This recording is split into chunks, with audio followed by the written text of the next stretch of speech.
UGC net Saraswati की में आप सभी स्टूडेंट को good afternoon. Paper two education शिक्षा शास्त्र इंपॉर्टेंट पीवाईक्यू है। आप सभी स्टूडेंट जानते हैं कि जो है आपका पेपर बहुत नजदीक आ गया है, ठीक है, 25 को है, ठीक है, पर अभी जो है कोई डेट मतलब अभी नोटिफिकेशन जारी नहीं हुआ है कि आपका सेंटर कहाँ पे गया है, किस सिटी को गया है, ठीक है, किस शहर गया है। तो आप सभी स्टूडेंट परेशान तो आप परेशान मत रहिए, ठीक है, आपको पढ़ना है, ठीक है, आपको पढ़ना है, ठीक है, तो आप पढ़ते रहिए अपना और अपना जो है रिवीजन करते रहिए, ठीक है, आपको पढ़ना है तो अपना रिवीजन करें, पढ़ाई करें, ठीक है, आप अपना जो है सिलेबस पूरा कर लें, ठीक है, और यदि डेट चेंज होती है जैसे 25 को आपको पेपर 25 से स्टार्ट है, ठीक है, तो 25 को ना होकर डेट बढ़ेगी तो 10 दिन बढ़ जाएगी, 2 दिन बढ़ जाएगी, 20 दिन बढ़ जाएगी, ठीक है, पर पेपर तो देना पड़ेगा ना, आपको पेपर आपका होकर रहेगा, ठीक है, जब आपका पेपर होना ही है तो आपको क्यों ना पढ़ना, आपको जो है अपना जो है थ्योरी क्लासेस पढ़िए और पीवाईक्यू करिए लगातार, ठीक है, जो आप पढ़ रहे हैं और डेली आप जो है 200 पीवाईक्यू करिए, ठीक है, 200 पीवाईक्यू जो है ये सेकंड पेपर का करते हैं, ठीक है, डेली 200 पेपर करिए और फर्स्ट पेपर में आप करिए 50, ठीक है, 50 कर सकते हैं फर्स्ट पेपर में, ठीक है, और आप 250 पूरे के पूरे आप पीवाईक्यू करिए, ठीक है, क्योंकि 150 तो आपके पेपर में पूछे ही जाएंगे, ठीक है, तो आपको इतने करने हो, डेली आप प्रैक्टिस करते रहिए, ठीक है, प्रैक्टिस बहुत जरूरी है। जैसे ये प्रश्न मैंने आपको पहले करवा रखा है तो आपको आता होगा, तो इसका आंसर कौन सा होगा आप तुरंत बता दीजिएगा, ठीक है, शांति दर्शन होगा, ठीक है, तो इस प्रकार से आपको प्रैक्टिस होनी चाहिए कि आपको जो पीवाईक्यू से प्रश्न आ जाए पिछली बार आया हुआ हो, ठीक है, किसी वर्ष तो आप उसको गलत ना करिएगा। और थ्योरी क्लासेस जरूरी है, तो थ्योरी क्लासेस आप पढ़ लीजिएगा, अच्छे से कवर कराया है सारा टॉपिक, ठीक है, सारा जो टॉपिक कवर है।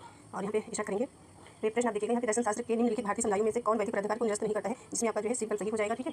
और इसके बाद देखिएगा अगला प्रश्न आता है, सिर्फ और सिर्फ आपको प्रैक्टिस करना है, ठीक है, प्रैक्टिस के तौर पे ही आपको पढ़ना है। फास्ट प्रश्न करनी है, निम्नलिखित में से कौन सा सिद्धांत सामाजिक अस्थिरता की अवधारणा से संबंधित नहीं है, इसमें डिफिकल्ट हो जाएगा, मानकीय सिद्धांत हो जाएगा, ठीक है। और अगला प्रश्न आता है, अगला प्रश्न है बौद्ध दर्शन के अनुसार दुख की 12 कड़ियों में से चौथी 8वीं 12वीं कड़ी का सही चयन कीजिए, ठीक है, तो ये आपको चयन करना है। तो इसमें आपका आंसर जो है बी हो जाएगा, सही शरीर मन शरीर संगठन रचना दुख, ठीक है, ये आपका हो जाएगा। इसको हमने ये पीवाईक्यू हमने आपको करवा रखा है, ठीक है, शॉर्ट वीडियो अपलोड करते हैं, क्लासेस करती हूँ, उसमें हमने आपको अच्छे से पढ़ाया है, थोड़ी क्लासेस में मतलब जो पीवाईक्यू आपकी वीडियो लॉन्ग वीडियो अपलोड करते हैं उसमें हमने अच्छे से समझा करके पढ़ाया हुआ है, तो उसमें भी आप पढ़े होंगे, ठीक है, तो आपको आता भी होगा ये प्रश्न, आंसर आपका ये हो जाएगा, ठीक है।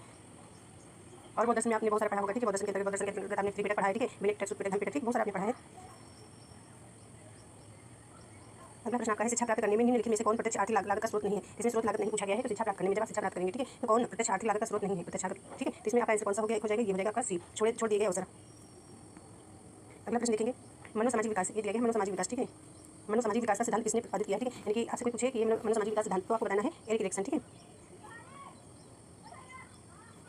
अगला प्रश्न है, प्रारंभिक बाल्यावस्था के अनुभव संवेदनात्मक, ठीक है, संवेदनात्मक सामाजिक संज्ञानात्मक विकास के लिए विशेष रूप से महत्वपूर्ण होते हैं, यह डॉट के जो विचारों से प्रभावित है, तो इसमें आंसर कौन सा हो जाएगा, इसमें सिगमंड फ्राइड जी हो जाएंगे, ठीक है, इसी विकल्प आपका सही हो जाएगा इसके अंतर्गत। ये प्रश्न भी हमने करा दिया है। अगला प्रश्न देखिए, डाइट, ठीक है, डाइट ये लिखा यहाँ से देख लीजिएगा, डाइट DIETST डाइट लिखा DIET यहाँ से देखिए कि स्थापना निम्नलिखित में से किस अनुशंसा के परिणाम स्वरूप की गई है, इसमें आंसर आपका डी सही हो जाएगा, ठीक है, शिक्षा की राष्ट्रीय शिक्षा नीति, ठीक है, यानी कि शिक्षा की राष्ट्रीय नीति 1986 यहाँ देखिएगा, विकल्प आपका सही हो जाएगा। आप अच्छे से कवर करिए, ठीक है, अच्छे से पढ़िए। डाइट की स्थापना जो है निम्नलिखित में से, यानी कि ये जो सारे दिए गए, ठीक है, तो निम्नलिखित में से जो है अनुशंसा की परिणाम स्वरूप की गई है, तो आपको बताना है शिक्षा की राष्ट्रीय नीति 1986। अध्यापक शिक्षा संस्थान निम्नलिखित में से किसके द्वारा प्रत्यायित किया गया, ठीक है, प्रत्यायित है, इसमें आपका आंसर हो जाएगा नैक के द्वारा, ठीक है, अध्यापक शिक्षा संस्थान। ये ग्रेड आपने पढ़ा रखा है, ये आप सभी ने पढ़ा होगा, ठीक है, आप सभी जानते हैं, ये यहाँ पे नैक की जो है 4 श्रेणियाँ हैं, ठीक है, नैक के अंतर्गत ABCD की 4 श्रेणियों के तहत ग्रेडिंग प्रणाली का उपयोग करके उच्च शिक्षण संस्थानों का आकलन करता है, ठीक है, उच्च शिक्षण संस्थानों का आकलन करता है, ग्रेडिंग प्रणाली के बारे में विवरण तालिका दी गई है, तालिका में दी गई है, ठीक है, तो ये जो 4 होते हैं, ठीक है, ग्रेड 4 श्रेणियाँ होती हैं, तो यहाँ पे आप देख सकते हैं 1 2 3 4, ठीक है, ये हो गया। अब आपको याद कैसे करना है, आपको याद करना है, जैसे कि इसमें आपने देखा, ठीक है, एक ये ठीक है, आपको डी ये याद हो जाएगा, ठीक है, डिवाइड करके आपको याद करना है इतना, ठीक है, इस प्रकार से आपको याद करना है, आप सभी स्टूडेंट को इस प्रकार से, ठीक है। उच्च ग्रेड जो होगा तो A++ होगा, आप जानते हैं, उच्च ग्रेड ए भी है, A+, ठीक है, उच्च ग्रेड ए भी है, तो ये उच्च ग्रेड के अंदर 3 प्रकार से आपको याद रखना है। ए ग्रेड जो होता है ये भी उच्च ग्रेड है, A+, पहले आपको याद रखना है A+, ठीक है, जैसे आप जो पढ़ते थे, जैसे कि आप वाइवा वगैरह देते थे, ठीक है, तो इसमें ए ग्रेड इसी प्रकार से देते थे, चलो तो पता नहीं होता था, ठीक है, यहाँ हमें कितने नंबर मिले हुए हैं, तो यहाँ पे देख सकते हैं ये 3 पॉइंट जो 0 और 3.25 इस प्रकार से याद रखना है, यानी कि 3 से इसको याद रखना है कि ये जितने हैं ये तो ये सारे आपके 3 से जो है 4 के बीच में आएंगे, ठीक है, इतना याद रखना है। ये प्लस जो ग्रेड होता है वो 3 लिखा हुआ, ठीक है, 3 पॉइंट जो है 3 से जो है 4 के बीच में, और ये जो आपको यहाँ पे बी दिया गया है तो बी को आपको याद रखना है कि 2 से, यानी कि 2 से 3 के बीच में, यहाँ पे बहुत ज़्यादा हो गया, इस प्रकार से आपको याद रखना है, ठीक है, ये यहाँ पे देखिएगा, ठीक है, इस प्रकार से, और यहाँ पे ये याद करने के लिए तरीका आपको बता रहे हैं, ठीक है, इस प्रकार से आपको याद होगा, किस कर पाएंगे पेपर में पूछा जाए तो। यहाँ पे देखिए A++A और B++B+B C इस प्रकार से है, ठीक है, तो आई होप आप सभी स्टूडेंट को समझ में आए। डी आपसे पूछा जाएगा तो आप बता ले जाएंगे कि 1.50, ठीक है, तो इतना सी से आपको पूछा जाएगा तो भी आप बता ले जाएंगे, बी से बी ग्रेड पूछा जाए तो आपको ये भी आप बता ले जाएंगे, ठीक है, बी ग्रेड में कितने परसेंट क्या होता है, ठीक है, और B+ पूछा जाए ये भी बता ले जाएंगे, तो इसी प्रकार से बहुत ही तरीका है आपको याद करने के लिए। अगला प्रश्न देखिएगा, अगला प्रश्न दिया गया है, प्रसिद्ध पुस्तक दिया गया है फाउंडेशन ऑफ एजुकेशन 1926 के लेखक कौन है, तो विलियम कीपैट को जाएंगे। इस पर असमकालिक अधिगम वातावरण का निम्नलिखित में से कौन सा एक उदाहरण नहीं है, तो असमकालिक आपने पढ़ा है, ठीक है, यानी कि सिंक्रोनस या कह सकते हो सॉरी असिंक्रोनस, ठीक है, इसको यहाँ पे इंग्लिश में लिखा हुआ है असिंक्रोनस या अतुल्यकालिक कह सकते हो, तो अधिगम वातावरण निम्नलिखित में से कौन सा उदाहरण नहीं है पूछा गया है, तो सी विकल्प आपका सही हो जाएगा, ठीक है, वीडियो कॉन्फ्रेंसिंग हो जाएगा। तो ये प्रश्न हमने आपको करवा रखे हैं, कुछ समथिंग हम याद है ये करवा रखे हैं। और अगला प्रश्न है कंप्यूटर सहायक अधिगम, यानी कि कंप्यूटर सहायक अधिगम CAL, ठीक है, पैकेज किस मनोवैज्ञानिक सिद्धांत पर आधारित होते हैं, तो इसमें सी विकल्प सही हो जाएगा, बिहेवियर यानी कि जो है व्यवहारवादी हो जाएगा इसके अंतर्गत। ये दिख नहीं रहा है प्रश्न, ठीक है, हम बोल रहे हैं, आप सुन सकते हैं, फिर निम्नलिखित में से कौन संजाल अधिगम में विश्वास करता है, तो संजाल अधिगम क्या होता है, ये नेटवर्क होता है, ठीक है, नेटवर्क लर्निंग, ठीक है, तो यहाँ पे पूछा गया निम्नलिखित में कौन संजाल अधिगम, संजाल मतलब नेटवर्क, ठीक है, में विश्वास करता है, तो इसमें डी विकल्प सही हो जाएगा, ठीक है, संबंधवाद। अगला प्रश्न देखिएगा, अगला प्रश्न दिया गया निम्नलिखित में से किसमें लेविन के परिवर्तन प्रबंधन निदर्शक का जो है रेफ्रिजरेशन यंत्र नहीं थे, तो इसमें डी विकल्प आपका सही हो जाएगा, परिवर्तन का पुनर्वलन, डी विकल्प सही हो जाएगा। अगला प्रश्न देख सकते हैं आप 6 सिग्मा एक डेटा संचालित गुणवत्ता कार्यविधि के रूप में DMAIC, ठीक है, DMAIC के माध्यम से किस पर ध्यान केंद्रित किया जाता है, यहाँ पे देखिएगा, तो यहाँ पे देख सकते हैं इसमें कौन सा आंसर हो जाएगा, 6 सिग्मा एक डेटा संचालित गुणवत्ता कार्यविधि के रूप में, ठीक है, तो आपका आंसर हो जाएगा ये प्रोसेस, ठीक है। और इसका आपको फुल फॉर्म भी याद कर लीजिएगा, ठीक है। इसमें DMAIC, ठीक है, इसका फुल फॉर्म आप याद करिएगा।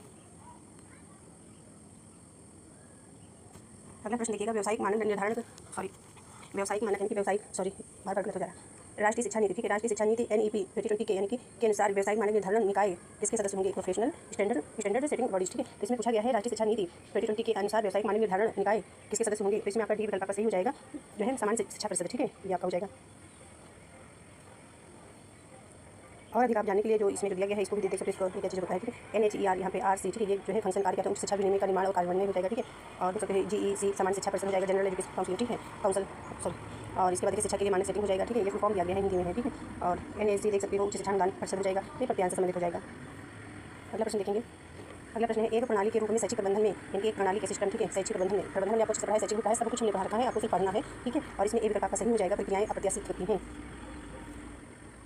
आपको प्रैक्टिस करना है, ठीक है। थ्योरी क्लासेस से आपको समझ के पढ़ना है, मतलब जैसे कि जो लिखा हुआ है उसके बारे में पूरा डिटेल में पढ़ना है, थ्योरी क्लासेस पढ़िएगा। और भारत की यानी कि इसमें बताएगा प्रश्न में भारत की निम्नलिखित में से किस शैक्षिक नीति अधिनियम में शिक्षण एवं अनुसरण, ठीक है, इसमें बताएगा, इसमें सी विकल्प आपका सही हो जाएगा 2020 NEP 2020। और अगला प्रश्न आपका है समावेशी शिक्षा, ये प्रश्न आपका दिया गया, हाँ, और आपको याद रखना है समावेशी को क्या बोलते हैं इंग्लिश में, इंक्लूसिव याद कर लीजिएगा अच्छे से, यहाँ पे लिखा हुआ है, यहाँ से देख सकते हैं ये प्रश्न है, और ये ठीक है, इस प्रकार से देख लीजिएगा, ये छोटी छोटी चीज़ें आपको आनी चाहिए। समावेशी शिक्षा, ठीक है, समावेशी शिक्षा क्या होगा? तो इसमें आपका कक्षा में विविधता की प्रशंसा करती है, ये आपका विकल्प सही हो जाएगा।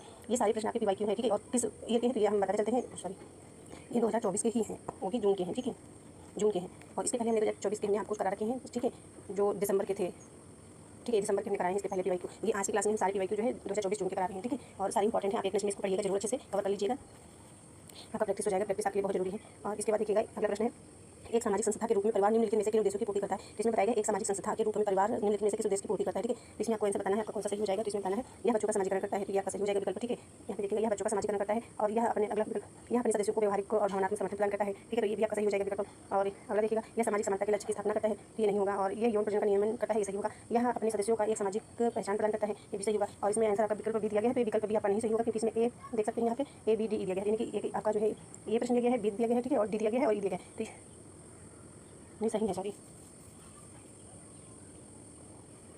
सही है, इसमें ये विकल्प आपका सही हो जाएगा। तो इसमें आपने पढ़ा क्या, इसमें यहाँ आपने पढ़ा कि जो है ये प्रश्न आपका था एक सामाजिक संस्था आप जान ही गए, ठीक है, के रूप में परिवार निम्नलिखित में से किन उद्देश्य की पूर्ति करता है? तो परिवार जो है उद्देश्य की पूर्ति करता है, तो ये पहला विकल्प सही हो जाएगा, बी सही हो जाएगा, और डी सही हो जाएगा, ई सही हो जाएगा, ये आपके विकल्प सही हो जाएंगे। और किस प्रकार से, जैसे कि आपने यहाँ पर ए विकल्प आपने चुन लिया था, सही हो गया, तो यहाँ पे आपने ये कट कर दिया, ये कट कर दिया, ठीक है। अब आपके पास आपने देखा कि ये दो विकल्पों में आपको जो है चयन करना था, ठीक है, सी एंड बी में, तो यहाँ पे आपको देख लेना था, आपने बी देखा, यह अपने सदस्यों को व्यवहारिक और भावनात्मक समर्थन करता है, तो ये आपका सही हो जाएगा, सी आपका जो है गलत हो जाएगा, तो आंसर आपका मिल गया, ठीक है। इस प्रकार से देख सकते हो, तरीका हमने आपको पहले समझने का बता दिया है, किस प्रकार से आपको प्रश्न जो है हल करने हैं, ठीक है। तो इसके लिए जो बार बार नहीं बताएंगे, अपना प्रैक्टिस करिए। और यहाँ पे देखिएगा अगला प्रश्न, निम्नलिखित में से कौन से कथन सत्य हैं? तो इस प्रकार के भी प्रश्न पूछे जाएंगे, इस प्रकार के आपको प्रश्न बहुत कम ही पढ़ाए हैं, ठीक है। निम्नलिखित में से कौन से कथन सत्य हैं, प्रश्न इस प्रकार का पूछा जाए तो आपको बताना है, पढ़ना है। तो ये पहला प्रश्न, पहला विकल्प है सांख्य का अर्थ है सत्य ज्ञान का दर्शन, ठीक है, सत्य ज्ञान का दर्शन सांख्य का अर्थ है। बी विकल्प दिया गया सांख्य अनेकवादी आत्मवाद एवं जो है एक निर्द्वैतवाद द्वैत है। और सी देखिएगा सत्य ज्ञान पुरुष का प्रकृति से संयोग का ज्ञान है। डी विकल्प देखिएगा शंकराचार्य ने सांख्य को वेदांत का मुख्य विपक्षी कहा है। ई विकल्प देखिएगा सांख्य योग के विचार को प्रकृति आरंभवाद कहा जाता है। तो इसमें आपका सी विकल्प यहाँ पे देखिएगा सही हो जा रहा है, तो आपका विकल्प कौन सा सही हो जाएगा, यहाँ दोबारा से देख लीजिए, ये विकल्प सही है, ये सही है और ये सही है, इसमें आपका ये विकल्प सही हो जाएगा, ठीक है। सी विकल्प आपका सही हो जा रहा है, तो अच्छे से आपको सारा टॉपिक आपको कवर करना है, क्वेश्चन आपको कवर करने हैं, ठीक है। यहाँ पे देखिएगा ये सवाल आपने बार बार पढ़ा है, ठीक है, तो आपको समझ में आ रहा होगा। ये सवाल समिति का प्रतिवेदन 2009 निम्नलिखित में से किसकी अनुशंसा की है, जिसमें आपका ऐसा कौन सा आपको पढ़ना है बताना है, ठीक है। तो मानो डिटेल में नहीं पढ़ेंगे, आपको यहाँ से बताएं, सी विकल्प आपका सही है, तो यहाँ से देख सकते हो CDE हो जाएगा, आपका आंसर सही CDE हो जाएगा। पाठचर्या सुधार, ठीक है, एक हो जाएगा पाठचर्या सुधार के लिए, इस सवाल समिति का प्रतिवेदन, ठीक है, पाठचर्या सुधार के लिए। और IIT और IIM को पूर्ण विश्वविद्यालय के रूप में मान्यता प्रदान है, और एक राष्ट्रीय उच्चतर शिक्षा आयोग की स्थापना। अगला प्रश्न देखिएगा, परामर्श क्या नहीं है पूछा गया है, तो परामर्श क्या नहीं है जिसमें आपको बताना है, इसमें आंसर आपका बी विकल्प आपका सही हो जाएगा, ठीक है, जिसमें हो जाएगा एक सूचना देना नहीं है, सुझाव देना नहीं है, और जो है सी नहीं है, यानी कि ग्राहक के मूल्यों, मनोवृत्ति और विश्वास को प्रभावित करना। ये भी प्रश्न हमने आपको करवा रखा है, ठीक है, आपने पढ़ा अच्छे से। परामर्श काउंसलिंग या आप परामर्श को उपबोधन कहिएगा, ठीक है, कहीं भी उपबोधन लिखा हो सकता है, ठीक है, तो आप कंफ्यूज मत होना। उपबोधन ये तीन नाम आपके हो गए, एक ये और एक काउंसलिंग, सेम नाम है, गाइडेंस दूसरा चीज होता है, ठीक है, जो कोई भी व्यक्ति दे सकता है। अगला प्रश्न देखिएगा, अगला प्रश्न आता है यहाँ पे देखिएगा अध्यापकों के व्यवसायिक विकास की आवश्यकता क्यों है, यानी कि अध्यापकों के व्यवसायिक विकास की आवश्यकता क्यों है। तो इसमें आपका विकल्प हो जाएगा डी सही हो जाएगा, जिसमें ACD आपका आंसर सही हो जाएगा, ACD आंसर सही है, ठीक है। विषय के ज्ञान के क्षेत्र में विस्तार हेतु हो जाएगा, ठीक है, यानी कि विषय के ज्ञान क्षेत्र में विस्तार हेतु और नीतियों और योजनाओं को लागू करने हेतु और परिवर्तनशील शिक्षण शास्त्र के कारण, ठीक है। अगला प्रश्न देखिएगा, पाठ्यक्रम अभिकल्प में उपयोग किए जाने वाले चरणों का चुनाव करने। तो पाठ्यक्रम पढ़ा है, विकल्प पढ़ा है, हमने बहुत बार पढ़ा है, इसको भी हमने आपको क्वेश्चन करवा रखा है। तो पाठ्यक्रम अभिकल्प में उपयोग किए जाने वाले चरणों का चुनाव करना है, तो इसमें आपका ये विकल्प सही हो जाएगा, अधिगमन का चयन करना, ठीक है, और एक आपका सी सही हो जाएगा, उद्देश्यों का निर्धारण करना हो जाएगा, और एक आपका लास्ट जो है डी हो जाएगा आंसर, आवश्यकताओं का निर्धारण करना, जिसमें आपका सी विकल्प इसमें सही हो जाएगा, ठीक है। यहाँ पे आपने देखा आपका पहला ये सही हो जाएगा, और आपका जो है उद्देश्यों का निर्धारण और डी विकल्प आपका सही हो जाएगा। पाठ्यक्रम अभिकल्प में उपयोग किए जाने वाले चरणों का चुनाव करना था आपको, ठीक है, तो चुनाव करना था, तो आपने देखा क्या अधिगमन का चयन किया आपने, और फिर जो है उद्देश्यों का निर्धारण किया, इसके बाद जो है आवश्यकताओं का निर्धारण किया। अगला प्रश्न है, अगला प्रश्न यहाँ पे देखिएगा, पाठ्यक्रम नियोजन के लिए राल्फ टाइलर द्वारा उठाए गए 4 मूलभूत प्रश्न निम्न में से कौन से हैं। इसमें आपका प्रश्न पूछा गया पाठ्यक्रम नियोजन के लिए राल्फ टाइलर द्वारा उठाए गए 4 मूलभूत जो है प्रश्न कौन से हैं मूलभूत, इसमें आपको बताना है। ठीक है, तो इसमें आप कौन से इसमें देख सकते हैं आपका विकल्प ए सही हो जा रहा है। ठीक है, बी, तो इसमें देखिएगा आपका एक ए सही हो जा रहा है, विकल्प एक सी सही हो जा रहा है और एक डी सही हो जा रहा है, एक ई सही हो जा रहा है। ठीक है, तो यहाँ पे आपको क्या देखना है, इसमें कौन से शैक्षणिक लक्ष्य प्राप्त किए जाने हैं, यानी कि इसमें बताया गया है कि जो है कौन से लक्ष्य आपको प्राप्त करने हैं। ठीक है, फिर आपका विधियों और रणनीतियों को कैसे संगठित किया जाए। इसके बाद डी विकल्प में देखिएगा लक्ष्यों की प्राप्ति का मूल्यांकन कैसे होगा, यानी कि जो लक्ष्य आपको प्राप्त करना है उसको मूल्यांकन करेंगे कैसे होगा, और जो है लक्ष्य प्राप्त करने के लिए कौन से अधिगम वो उपलब्ध कराए जाने हैं, ये आपका आंसर हो जाएगा। अगला प्रश्न देखेंगे, निम्नलिखित में से क्रियात्मक शोध के विशिष्ट अवलक्षण क्या है। क्रियात्मक शोध के विशिष्ट अवलक्षण क्या है, तो बी आपका है और डी है, अध्ययन में पहुंच के अंदर एक छोटी जनसंख्या का प्रयोग करना। ठीक है, प्रयोग किया जाता है। शोधकर्ता प्राप्तियां निष्कर्षों का उपयोग करता है, जिसमें आंसर आपका सी विकल्प सही हो जा रहा है। ठीक, इसके बाद आप देखेंगे अगला प्रश्न। अगला प्रश्न आपका है, निम्नलिखित में से क्या एंडरसन एंड क्रेथवाल के अनुदेशात्मक उद्देश्यों के वर्गीकरण में संज्ञानात्मक प्रक्रिया का आयाम नहीं है। तो आयाम नहीं है पूछा गया इसमें, तो आपका बोध हो जाएगा एंड संश्लेषण हो जाएगा। ठीक है, दो आपके यहाँ हो जाएंगे विकल्प, तो इसमें सी विकल्प सही हो जाएगा। अगला प्रश्न भी देखिएगा। ठीक है, अगला प्रश्न विश्वविद्यालयों के लिए NAAC की प्रत्यायना, यानी कि एन लिख देंगे तो देखिएगा यहाँ पे ऐसे देखिए, विश्वविद्यालयों के लिए NAAC की प्रत्यायना रूपरेखा के भीतर राष्ट्रीय विकास में एक मूल मूल्य के रूप में निम्नलिखित में से क्या क्या सम्मिलित है। ठीक है, क्या क्या सम्मिलित है, तो इसमें आपको बताना है। तो समता, ठीक है, सन की समता को सुनिश्चित करना हो जाएगा और साल का संस्था ये नहीं होगा। ठीक है, और पहुंच में वृद्धि करना हो जाएगा, और डी आपका हो जाएगा सामाजिक न्याय के लक्ष्य के लिए कार्य करना। सत्य का सृजन, इसमें आपका जो है पहला विकल्प का सही हो जा रहा है। ठीक है, जब आपका पहला विकल्प का सही हो जा रहा है तो यहाँ पे आपका ठीक है प्रश्न ये कर दीजिएगा। ठीक है, अब आपको ये देखना है, फिर इसके बाद सी आप देख रहे तो सी आपका सही हो जाएगा। इसके बाद ई एंड डी में आपको देखना है कि आपका कौन सा होगा सही, तो आगे पड़ेगा सामाजिक न्याय के लक्ष्य के लिए कार्य करना, तो आपका डी विकल्प सही हो जाएगा, ई गलत हो जाएगा। ठीक है, तो आपका आंसर आपका जो है सी सही हो जाएगा। इस प्रकार से आपको प्रश्न करनी है। कई बार मैंने आपको बताया है। ठीक है, पढ़ाते वक्त मिलान करने का एक प्रश्न आपका दिया गया है। ठीक है, तो इसमें भी आप देखिए थोड़ा जूम कर देते हैं। तो इसमें देखिएगा सूची, फर्स्ट सूची को जो है सेकंड सूची से मिलान करना है, तो ए विकल्प है जस्टिस वर्मा और मुदालिया आयोग है, और इस पास में देखिए कोठारी आयोग। ये सारे नाम आपने सुने हैं, जस्टिस वर्मा आपने सुना है, मुदालिया भी देखा सुना। ठीक है, और इस पास में कोठारी आयोग। ठीक है, तो सबसे पहले जान लेते हैं कि मुदालिया आयोग सभी स्टूडेंट को आता होगा। ठीक है, जिन स्टूडेंट को फर्स्ट आता है उसके साथ मिलान करेगा, जिनको सेकंड आता हो सेकंड से, जिनको सी आता हो सी से, जिनको डी आता है डी से। ठीक है, तो मुदालिया को मिलान करेगा तो आप यहाँ पढ़िएगा किस मिलान होगा, राष्ट्रीय विकास हेतु और गुणवत्ता भारत में गुणवत्ता एवं जो नियामक परिवेश, या फिर देखिए माध्यमिक शिक्षा। तो माध्यमिक शिक्षा आप समझ रहे हैं, मुदालिया आयोग से हो जाएगा। जब आपने मुदालिया आयोग को जो है माध्यमिक शिक्षा से मिलान करा, ठीक है, इंग्लिश भी लिखी हुई देख लीजिएगा, सेकेंडरी एजुकेशन कमीशन लिखा हो सकता है। तो इसमें आपने यहाँ पे देख सकते हैं कि आपके विकल्प जो दिए गए हैं। ठीक है, ए बी सी डी। ठीक है, तो बी यहाँ पे आप देखिएगा, तो इसमें कौन सा हो जाएगा, बी ऑप्शन आपने थर्ड से मिलान करा, तो कहीं पर भी नहीं मिल रहा, आपको बी वाले ऑप्शन में आपको मिल रहा है। ठीक है, थर्ड विकल्प से, तो आपका जो है कौन सा आंसर सही हो जाएगा, बी हो जाएगा। ठीक है, और जिन स्टूडेंट को स्पार्स समिति आता है, ठीक है, तो स्पार्स समिति के हिसाब से मिलान करिएगा, तो स्पार्स समिति यानी सी विकल्प आपका है। ठीक है, तो सी विकल्प को स्पार्स समिति जो हो गया, तो स्पार्स समिति को आपने जो है यहाँ पे पढ़िएगा उच्च शिक्षा प्रणाली की समीक्षा बोझ के बिना अधिगम। ठीक है, तो इससे आप मिलान करिएगा। ठीक है, स्पार्स समिति बिना बोझ की शिक्षा जानते हैं। ठीक है, तो इससे आपने मिलान करा, यानी कि फिफ्थ से मिलान करा, तो यहाँ पे आप देखिएगा ये तो आपके विकल्प हो गए ए बी सी डी। ठीक है, तो यहाँ पे आप सी में देख रहे हैं, आप सी में आपको देखना है कहाँ पे मिल रहा है, आपका सी जो है मिलान करा है अपने 5 से, तो सी 5 से मिलान कर रहा है कि नहीं कर रहा है, यहाँ पे मिला आपको। ठीक है, तो इससे आपको नहीं पता चलेगा। ठीक है, पर आपने जो है यहाँ से देखा, यदि आपको पहला विकल्प नहीं आता है तो मुदालिया से आपने मिलान कर दिया, और आपने सी को जो है स्पार्स मिलान कर दिया, इसलिए आपने ये यहाँ दूसरी तरीके से इसको आपको देखना है कि जिन को इस पार आता है। ठीक है, मिलान करना, तो इसमें और जो आपके विकल्प हम कर जाएंगे। ठीक है, इस प्रकार से, और इसके बाद जो है आपको मिलान करना होगा। तो यहाँ पे देखते चलते हैं, आपने इसको 4 से मिलान करा, यशपाल जी को 5 से मिलान करा। ठीक है, और जो यहाँ देखिएगा एक आपको सेकंड से मिलान कर देना है, इसके बाद जो है डी को आपको फर्स्ट से मिलान कर देना है। ठीक है, फर्स्ट से आपने मिलान कर दिया, इस प्रकार से आपका आंसर आ जाएगा डी। बहुत ईजी है आपका कोठारी आयोग जो है राष्ट्रीय शिक्षा विकास हेतु, ये आप जानते ही हैं। ठीक है, याद करने के लिए यहाँ से याद कर लीजिएगा, इस प्रकार से नोट कर लीजिएगा कॉपी में।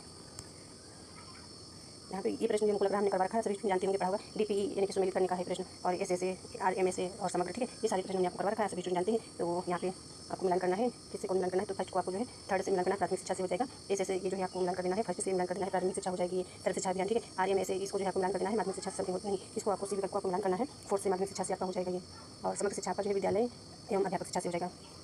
अच्छे से मिलान कर देते हैं। ठीक है, तो यहाँ पे आप देखिएगा थर्ड से हो जाएगा, फिर 1 से हो जाएगा, और ये आपका हो जाएगा यहाँ से, ये यहाँ से, इस प्रकार से आंसर जिसमें आपका सही हो जाएगा, सी विकल्प आपका सही होगा। ठीक है, और थैंक यू, मिलते हैं अगले क्लास में।